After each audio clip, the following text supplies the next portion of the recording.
my heart is cry this time because I listening shots to my shots, tuck tuck tuck tuck tuck, and I feel just like somebody is killing me, just like this, and maybe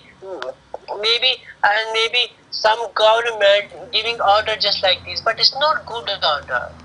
You think first which way is going to best. Why you killing these deers? It's not good because they deers have beautiful family, and you give deers, you sell deers, no problem, but you give deers another country alive. Maybe you don't give their jungles, you put it in jungle. It's good for jungle. Deer is never for a dying and just like a killing, just like this. You eat a meat just like this. You sell another country, and that money going to very beautiful poor people. Poor people need money, and your country going to reach just like this, and going to grow, and they are going to save, country going to reach, and people, population, they are going to happy, telling, oh, government is very beautiful, and I'm not listening shoot, I'm not listening just like a gunfire, and he is not going to kill, and people nothing feeling hurt, and happy everything.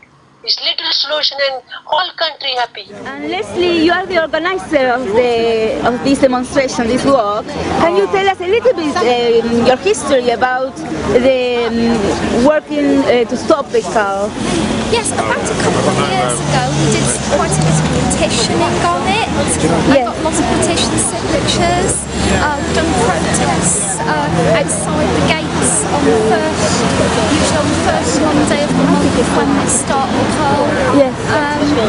And this is going to be a slightly bigger protest to gain a bit more public awareness in the local area. We found out recently that there are contraceptives available in the US, recently licensed in Maryland, but they're not too expensive. But we're concerned that Royal Parks are not trying hard enough to get them licensed, and that they're not accepting that if the deer left to their own devices might also reach their natural balance of food and space available, where at a certain point birth and death rates would balance out. Royal Parks want to put the deer on not for longer.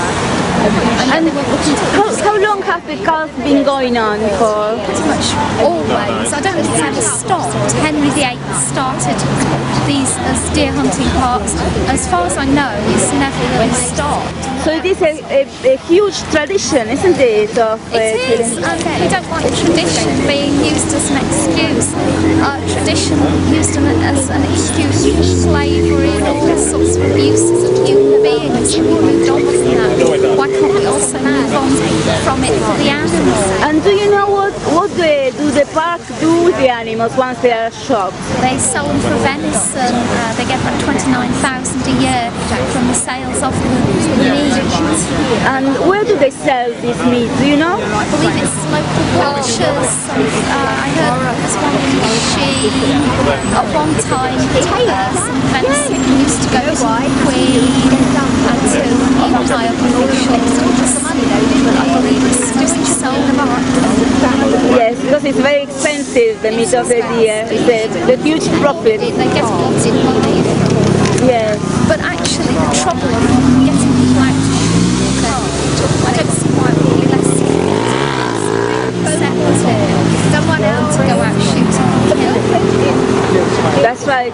And do you, what do the neighbors, what do people do you think you talked with think about cull? I think many of the neighbours don't like it. A year or two ago I had a lady from Hampton Hill contacting me who was very distressed about the shooting of the deer. I've heard of various other people starting their own campaigning. Because they live near the park and they hear the shots, they hear the cries, dying deer and lamenting, mourning distressed deer. They're a social creature in herds. They are sensitive. They know what's going on. And Leslie, I've heard you talk with Dr. Vince Cable not long ago. Could you tell us a little bit about your conversation with him? It felt to me like an really acceptable call, but he was willing to put some questions to Royal Parks, especially on the issue of vivisection options. But I didn't feel he was really on the side of the deer the way Susan Kramer was, who is now no longer an MP. When she was MP for Richmond Park, she fought very strongly against the call, and I'm very grateful that she made that effort, even though she wasn't able to get to change the bits that I've seen. So Wendy, tell me, why are you here today with this beautiful... Well, I was really keen to come today because I drive through Richmond Park every single day, several times a day, and every time that I see the notices go up about the cull, it absolutely sickens me, and it has done for such a long time. When I realised there was a demonstration on today, I thought, and I live in Kingston, I thought I have got to be here because I know there's an alternative to this cull. It's absolutely unnecessary, and I wanted to make my voice heard. Great. And what is the alternative, you think? Well, the simplest one, the one that I really believe in, is that life will find a way. And given enough time, the situation, the deer population situation would sustain itself, and a natural balance would be found. I don't know how many people want to believe that or not, but that has been scientifically proven, and in other countries. So that is documented fact. There's also alternatives. You could go down the route of female contraception, which has also been highly successful in other parts of the world. And I think really the fundamental point is that this cull is absolutely unnecessary. It makes money.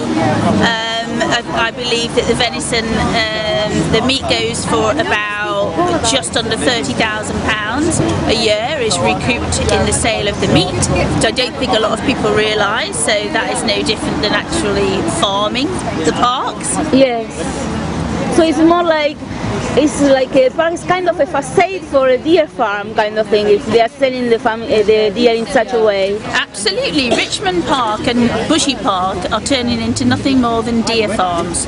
And it's totally unnecessary. People of the area, I think, are made to believe that the cull has to happen, when indeed it doesn't have to happen. And you know, we're here today to make our voices heard and educate people that there is an alternative to this. And we've had a lot of support, a huge amount of local support, because nobody in these areas likes the cull. It's not just the old ones or the sick ones that they take out. I've been to the Hampton Court residents' meetings when the so-called manager of the wildlife in the parks has said he knows when a deer is ready to go. Well, I wish I'd like the deer to tell me that. That's right. But, I actually had a conversation with Dr. Vince Cable, and he wrote me a letter, and he stated in his letter that deer of all ages are being killed. They are. It's not only the old ones. That's true. And I've got it written by him. No, yes. that is true. I think he is not in favour of it. No.